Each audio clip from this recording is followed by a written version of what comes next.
Masonic moon. Plans were made by the bankers in the back room.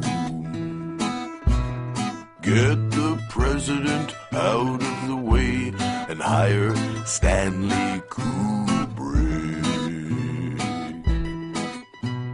Under the Masonic moon.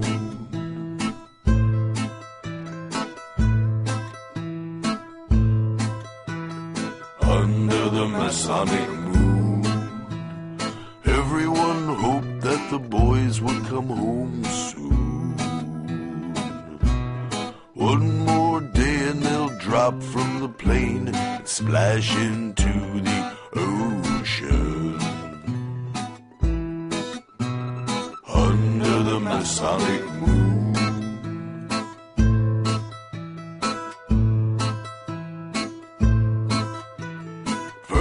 Von Braun and his conspirators got a free ride to the States. They turned Nazi into Nassau. They just couldn't wait.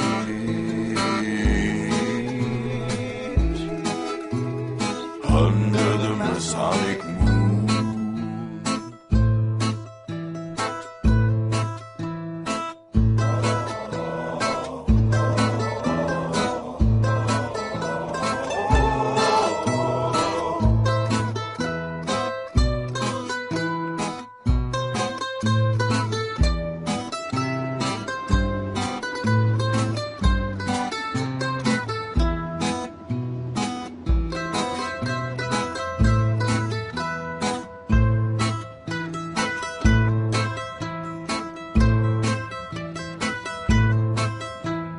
Under the Masonic moon, plans were made by the bankers in the back room.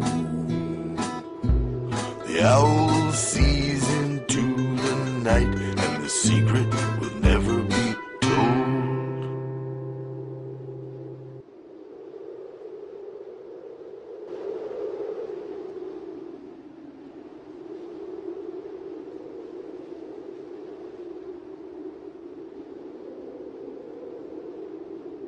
It all started for Stanley Kubrick in late 1963, right before the release of Dr. Strangelove.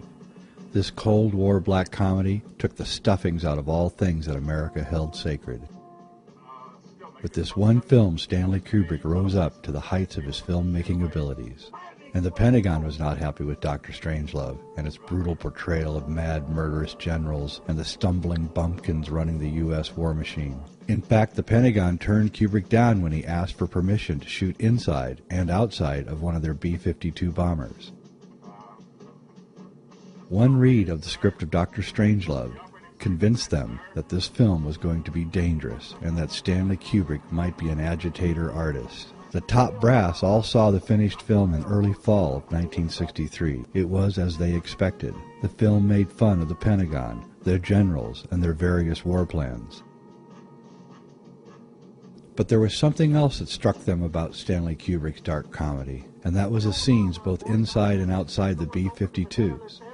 Kubrick had pasted together what the interior of a B-52 looked like by taking many separate photos from military magazines and putting them together. The end result was an astonishingly close replica of the actual interior of a B-52. But it was the exterior shot of the B-52 that really excited the boys in the Pentagon. Quaint by today's high-tech special effects standards, Kubrick's exterior shots of the B-52s flying over Russia were absolutely stunning in 1964, especially on the big screen. It was sometime in the fall of 1963 or the winter of 1964 that they contacted Stanley Kubrick and offered him a deal that he could not refuse. It was a deal with the devil in a way, or at least that is how Stanley Kubrick came to view it. By an earnest study of Stanley Kubrick's life, his films, the history of his times, and the understanding of his symbolic system, I intend to show you that Stanley Kubrick was not only a great filmmaker, but that he was privy to the main secrets of an occult society that rules the earth. Mr. President, I would not rule out the chance to preserve a nucleus of human specimens. It would be quite easy. At the bottom of some of our deeper mine shafts. Radioactivity would never penetrate a mine some thousands of feet deep, and in a matter of weeks, sufficient improvements in dwelling space could easily be provided. How long would you have to stay down there? Well, that's, The Pentagon saw Dr. Strangelove, and they knew they had their guy. But for what? It was at that moment that everything would change for Kubrick. If he accepted their offer, he would get anything he wanted. If he declined, they might just get rid of him. In a sense, once the offer was made, Stanley had to take it. And so Stanley Kubrick accepted a deal with the devil, so to speak. It is with this deal and what it would do for Stanley's career that I would like to address in this film. Although what you are about to see may offend you, I ask that you stick with the idea I'm about to present all the way to the end. It may make you uncomfortable, but as Morpheus says in The Matrix, I didn't say it would be easy, I only said it would be the truth. Stanley Kubrick's Odyssey really began in late 1963. His own evolving story would also be our story. Kubrick would reveal much of the truth of our age over the rest of his life. Because of the deal he made, Kubrick was free to make films that would alter the way that we look at ourselves, our history, and our destiny. With this free meal ticket, Kubrick could have gone on to make journeyman films. Instead, he used the medium to reveal the darkest and the lightest aspects of the human condition. So what was the deal that he made in 1963 with the military? That deal was that Stanley Kubrick would film and fake the Apollo moon landings.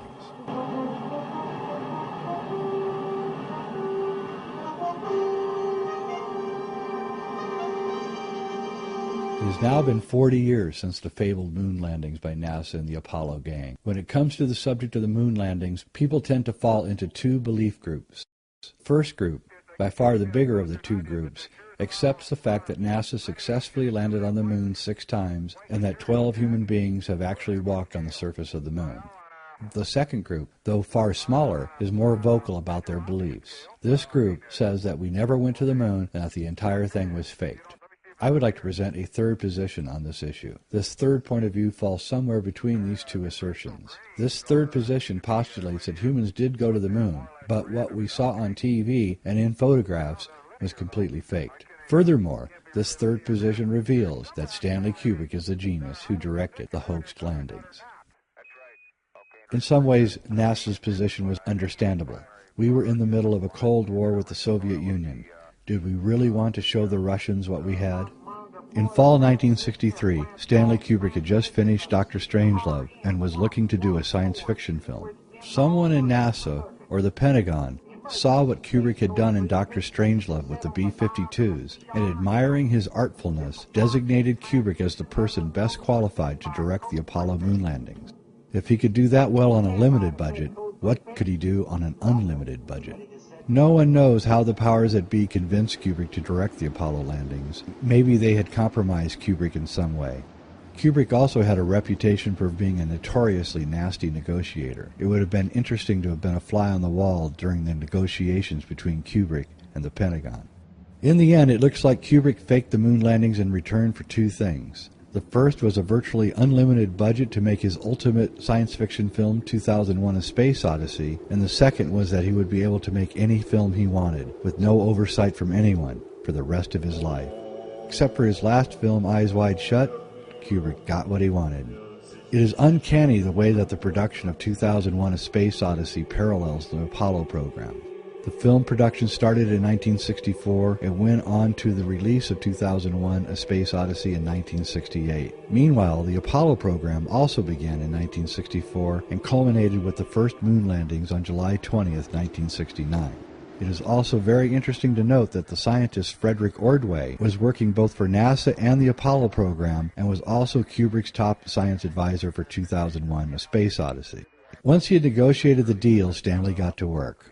The most pressing problem for Kubrick in 1964 was to figure out how to make the shots on the ground, on the surface of the moon, look realistic. He had to make the scenes look wide open and expansive, like it was really done on the moon, and not in some studio backlot. No one knows how many things he tried, but eventually Kubrick settled on doing the entire thing with a cinematic technique called front screen projection. It is in the use of this cinematic technique that the fingerprints of Kubrick can be seen all over the NASA Apollo photographic and video material.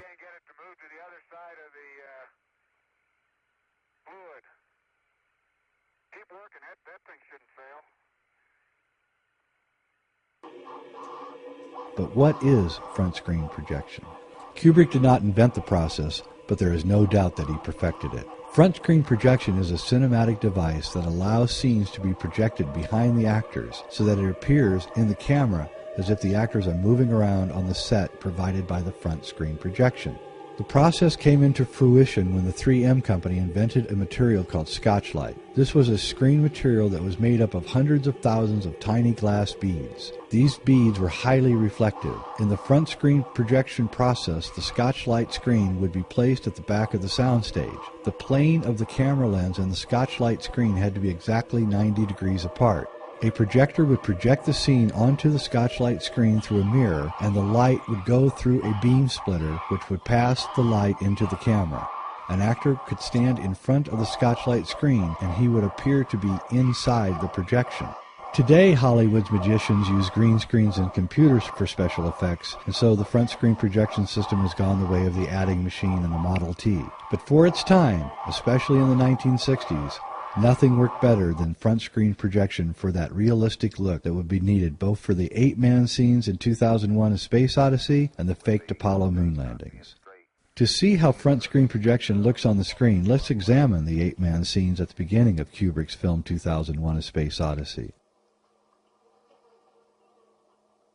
One has to remember that the early scenes in 2001 with the actors in ape costumes were all done on a sound stage. None of what you were seeing in the 8-man scenes at the beginning of 2001 was actually shot outside. The scenes that surround the 8 men in 2001 are actually slides of a desert being projected onto the Scotchlite screen standing at the rear of the set. In order to create these desert backgrounds, Kubrick sent a photographic team to Spain to shoot 8x10 Ektachrome slides. These slides were then projected via the front screen projection system onto the Scotchlite screen. The actors in ape costumes stood in front of the screen, acting out the script. If you watch 2001 on DVD, you can actually see the seams of the screen, occasionally behind the gyrating apes. Kubrick was doing front screen projection on such a huge and grand fashion that the technicians were forced to sew together many screens of Scotchlite so that Kubrick could create the vastness needed for the ape scenes to be believable. In this scene, taken from an early scene in 2001, you can see the seams in the blue sky if you look closely. This next image is one that I have processed through a graphics program. In this processing, I have increased the gamma and increased the contrast. Now we can clearly see the seams and the stitching of the Scotchlite front projection screen in the sky. To get the perspective correct, one has to realize that the Scotchlite screen is right behind the rocky outcropping set, which was built on a soundstage. The lines on the screen are the flaws in the Scotchlite screen. These flaws in the screen give the sky a peculiar geometry when the image is properly processed to reveal the front projection Scotchlite screen. Let's show another example. Here is a scene from the waterhole scene from 2001. This is the same image, but again with the gamma and contrast increased. While watching 2001 with the scenes of the 8 men, one can begin to see the telltale fingerprints that always reveal when the front projection screen system is used. It should be emphasized that the sets that surround the 8 men in the movie are real. Those are real rocks, whether paper mache or real, that surround the 8 men. But behind the fabricated rocks on the set, the desert scene is being projected via the front screen projector. One of the ways that you can tell the front screen system is being used is that the bottom horizon line between the actual set and the background Scotchlite screen has to be blocked. Kubrick strategically located rocks and other things near the bottom of the scene in order to hide the projection screen. In other words, the camera and the viewers would see the bottom of the background projection screen if it were not blocked.